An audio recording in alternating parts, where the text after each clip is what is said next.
said yesterday was going to be my last video for a week, but that's just the way the cookie crumbles.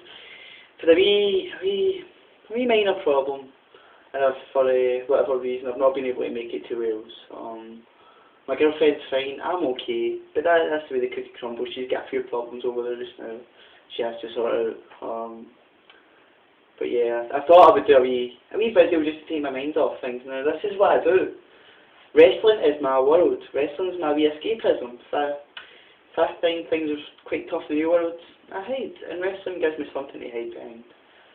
And for that I'm grateful. And I don't really know what to discuss today. I covered most of what I wanted to talk about in the last few videos. But what I will say is, there's a few issues going on just now that was pretty breaking. We've got Matt Morgan going to TNA. We've apparently got Too Cool reformed in TNA. And we've got the last thing we discussed now. Hold on to your hat. Jim Ross. Good old JR. Apparently he's getting some heat for going to the Benoit funeral last week. Now, I'm not going to say much on this, but we all know there's a steroid debate going on in wrestling just now. And well, not really so much wrestling as much as the media. The media seems to portray wrestling as muscle-bound freaks.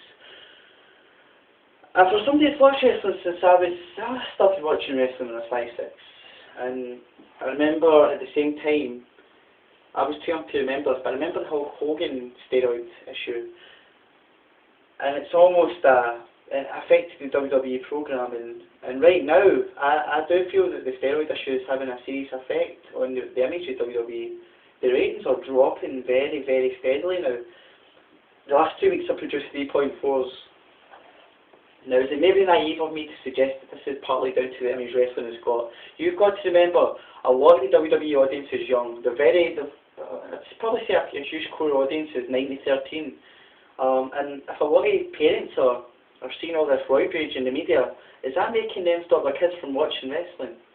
I mean, I know right now WWE programming is not as exciting as it's been for a while. It's been very, very dull. It's definitely not been keeping me. It's not been keeping my attention. I fall asleep during the programming. But I feel that maybe this steroid issue is having a bit of an effect in the ratings.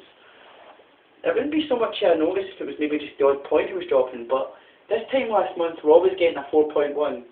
That fell to a 3.8, then to a 3.7, then to a 3.4, and then to another 3.4 this week. That to me is very, very plain sailing dropping. And I feel it might be naive of me to suggest that, but I really do feel that this is partly down to parents simply being disgusted at what they've seen on the news the last few weeks.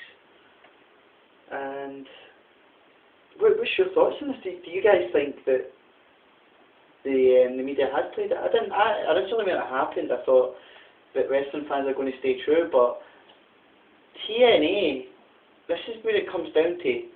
TNA and Ring of Honor have been pretty steady. They've actually been growing a wee bit. Their product seems to be stemming more and more and more, whereas WWE seems to be going down further and further and further. Now, I'm not going to suggest for 1 minute that all these WWE viewers are tuning out TNA, because that's simply not the case.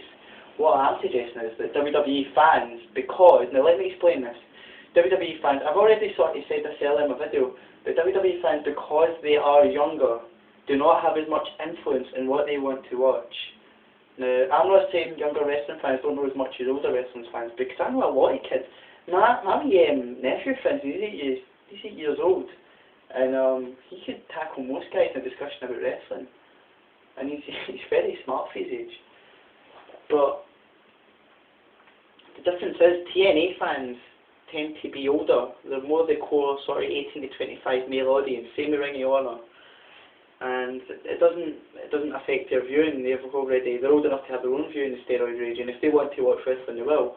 Whereas WWE is more an entertainment form, and it's more the casual fans, which could easily have their opinions swayed by a media outlet. I'm not saying every casual fan switched off because of a few discussions on it, but I do feel that parents have maybe they've seen all this stuff happening in the news, and they've just said, like, you're not going to watch this. This isn't good for you. And also on the steroid issue just now, I want to discuss it a bit further. I've not really gained my spin on it before, I've not really felt the need to, but I just feel that with the whole GR thing, it was maybe going to extremes, and I can understand.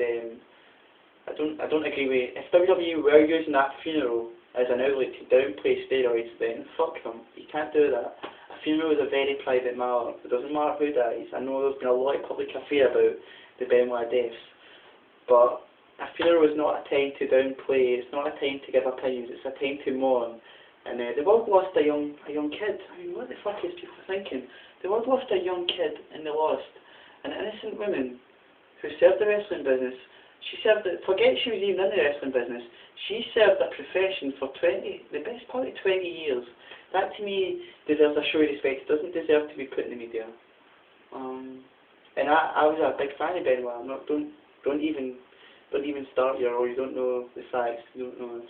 I'm not saying anything, I'm staying firmly shut about the Benoit case. I respect Benoit the wrestler, but also respect that the world lost a young family, which was very, very, and it's disrespectful to their family for the media to question a cowboy hat. It's so daft. And apparently the federal laws want to get involved now. Now if the federal laws, this is going to affect how they love wrestling. If the federal laws get involved, you can forget heavy touring schedules. You're not going to see WWE in a very long time because their shows are going to be cut drastically. They can't afford to be in a huge money spending market and not put shows on everywhere. You see the effect of that in TNA because normally they do their tapings in the Impact Zone in California. They get a lot of casual fans just walking in off the street that are at the tourist resort wanting to watch the product, want to see a bit of wrestling to get away from the heat during the day, and they don't have a huge fan base. And evidence of this is Buffalo only had to be pulled from Chicago. Now, I don't know, they've not given reasons for it, but my guess would be that they haven't been able to fill the stadium, they haven't been able to fill the arena. And if WWE are forced to cut their schedule, then God knows what will happen. The ratings are already falling very steadily just now, and you can only really speculate in the effect that could have long term on the business. But yeah, and I'll maybe do a wee bit. TNA right now they're signing more WWE rejects, spoke about it earlier, Matt Morgan, Rikishi, Brian Christopher, Scotty 2 Hotty has been dropped now as well. Why? These guys are rejects. To me, they won't add anything. They're not harsh signing like Tomko and Bashams. It's just